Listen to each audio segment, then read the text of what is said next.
Dhamma greetings you all. Today, on the dawn of New Year 2026, I'm very pleased to bring you this New Year resolution on behalf of the Oxford Buddhist Society. In fact, it gives me such a delight to share with you a piece of wisdom today whilst living in our new monastic residence as part of the Oxford Center of Theravada Buddhism. Shedding light on this mindful vicinity today, I'm thinking to bring out 3 essential facts in relevance to your life, more specifically in support of great well-being in your household life this new year. The first, try to become more intentional rather than ambitious. Why does it matter so much in our day-to-day living? You know, everything matters when it comes to the mind or the consciousness. Even in the gradual sayings of the Buddha say, there is nothing other than the mind that becomes more powerful and more energetic when it comes to reality in your life. The new year comes and goes. It arises and falls away. That's its ultimate nature. No one cannot avoid it. However, whenever a new year comes in, we become so ambitious about certain things in our life, maybe in relevance to your studies, your occupations, your duties and responsibilities as parents and children, and so forth. However, when you become more ambitious, it gives you such a high amount of attachment and maybe anxiety or maybe some deep states of stress and depression unknowingly in your mind.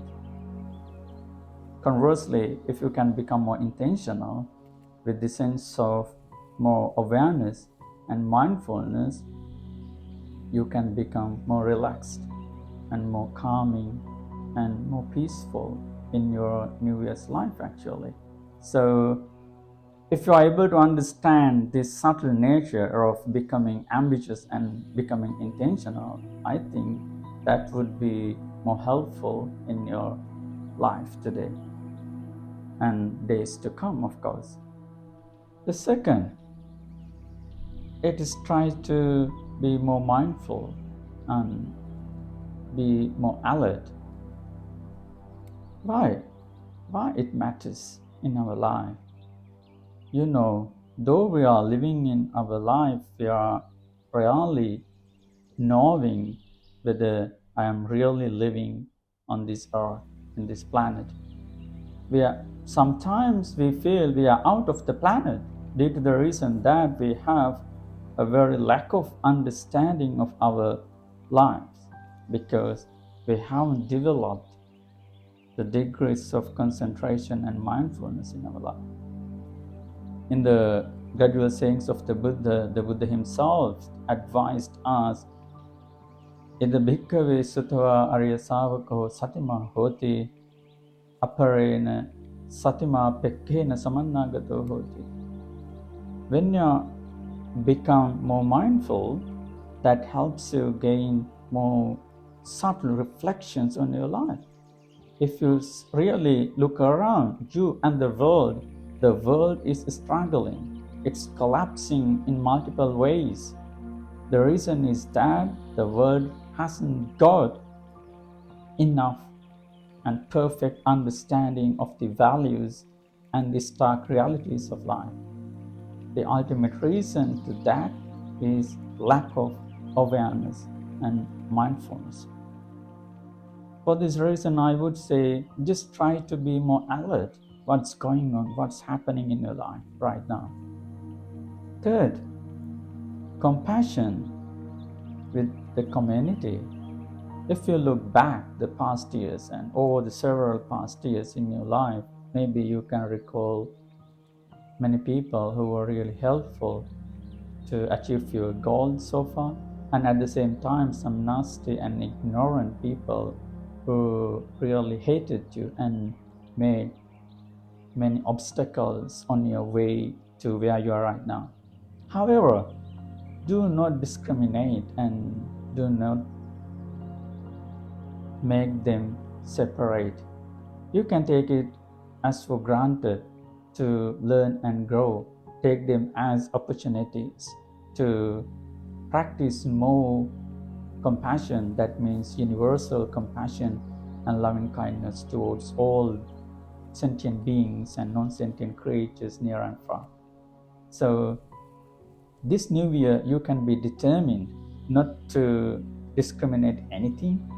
Just try to be equal to everyone as they are, either good or bad, either evil or celestial, either satanic or humanic.